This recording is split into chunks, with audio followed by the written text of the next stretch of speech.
Il avait essayé et il a été bloqué. Faites tes valises, retourne chez vous. Mais non. Ce que Pasteur Wilkerson a commencé à faire, il a commencé à se promener dans la rue de New York en train de prêcher l'Évangile à des pauvres âmes perdues dans la rue. Il s'est fait battre, insulter, cracher dessus, mais il continuait.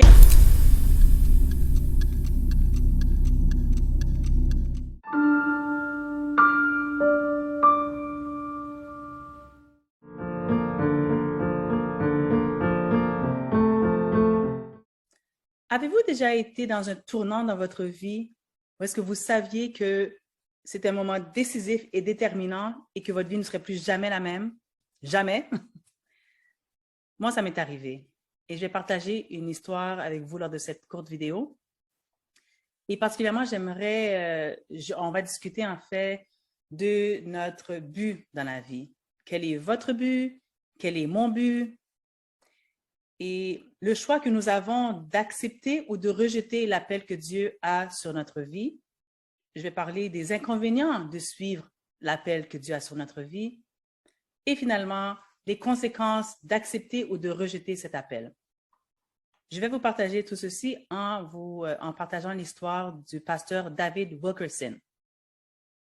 Pasteur David Wilkerson était un pasteur tout maigrichon dans une zone rurale en Pennsylvanie.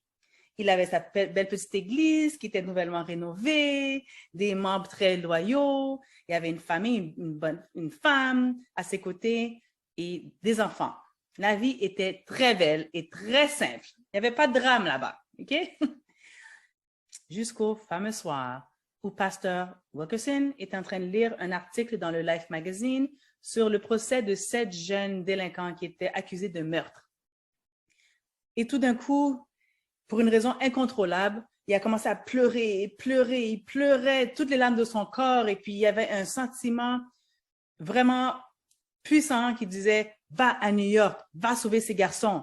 Va à New York, va sauver ces garçons. » Puis il dit « Mais c'est quoi ça? » Donc là, il commence à prier là-dessus, il parle à son comité, à son église, à ses membres, sa femme, et puis finalement, ils arrivent à la solution qu'il faut qu'il aille essayer d'aider ces jeunes garçons.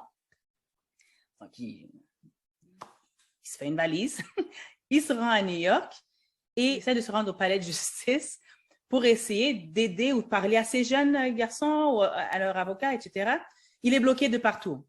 Au point que le juge l'a mis dehors. Il y a même une réputation de le prêtre qui a été mis dehors de la cour.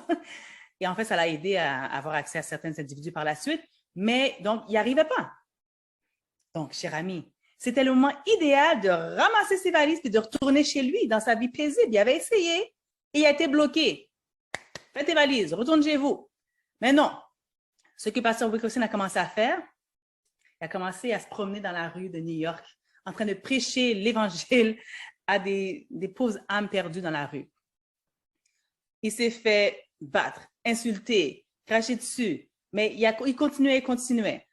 Jusqu'au jour où il croise Nicky Cruz. Nicky Cruz était un jeune perdu, vraiment. Il était un des leaders d'une gang de New York qui s'appelle les Mau Mau, une très, très grande gang de New York. Et il a croisé, il a essayé de communiquer avec lui dire que je t'aime, Nicky, Dieu t'aime, tu n'es pas seul. Et Nicky, là, il était vraiment énervé, OK? Il voulait rien entendre. Il a dit, va en enfer, pasteur. Si tu prends un autre pas vers moi, je te tue. Pasteur Wilkerson a répondu, Nicky, même si tu me découpais en milliers de morceaux et que tu me laissais sur le coin de la rue, chacun des morceaux crierait, je t'aime, Nicky, je t'aime, Nicky, je t'aime, Nicky. Il a été battu.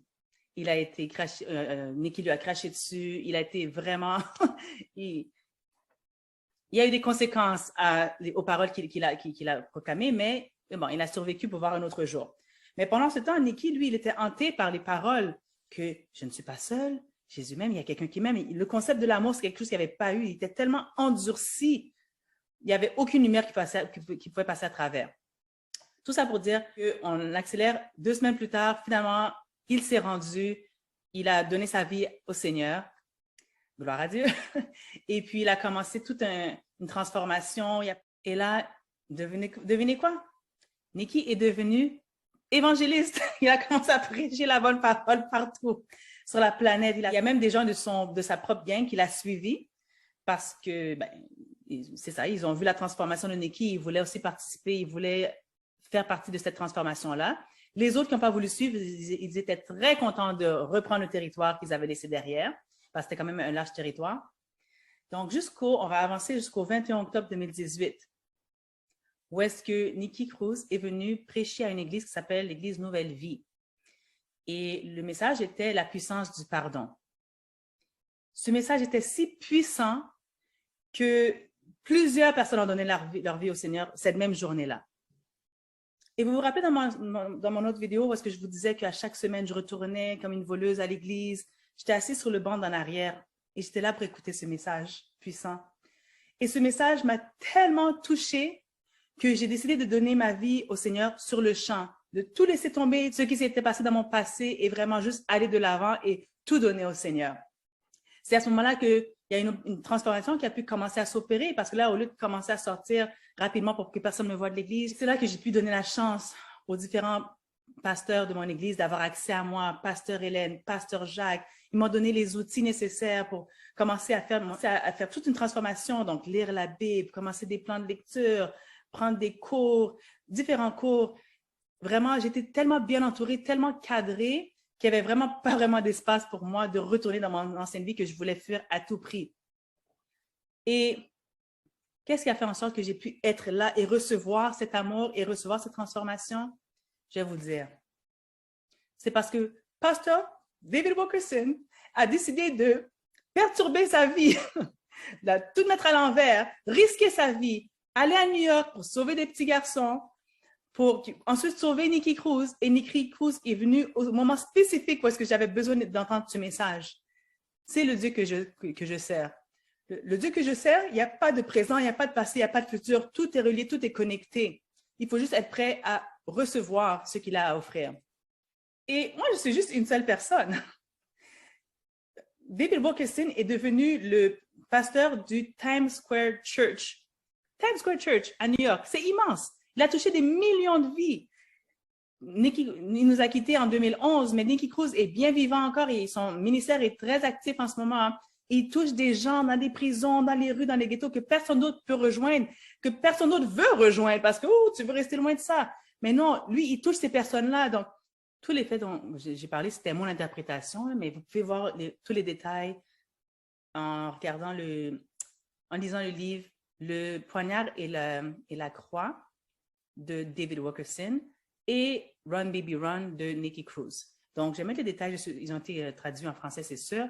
Et puis, si jamais vous voulez faire plus de recherches, à ce point-ci, je savais que j'avais donné ma vie au Seigneur et que je le suivrais, peu importe ce qu'il voulait m'emmener. Mais à ce moment-là, je ne savais toujours pas qu'est-ce qu'il voulait faire avec ma vie. Ça a suivi par la suite. Et dans la prochaine vidéo que je vais partager avec vous, je vais vous expliquer le moment où est-ce que j'ai découvert ce que Dieu voulait faire avec ma vie. Jusque-là, j'aimerais vous rappeler que vous n'êtes pas seul. Je vous aime. Et encore mieux, Jésus vous aime.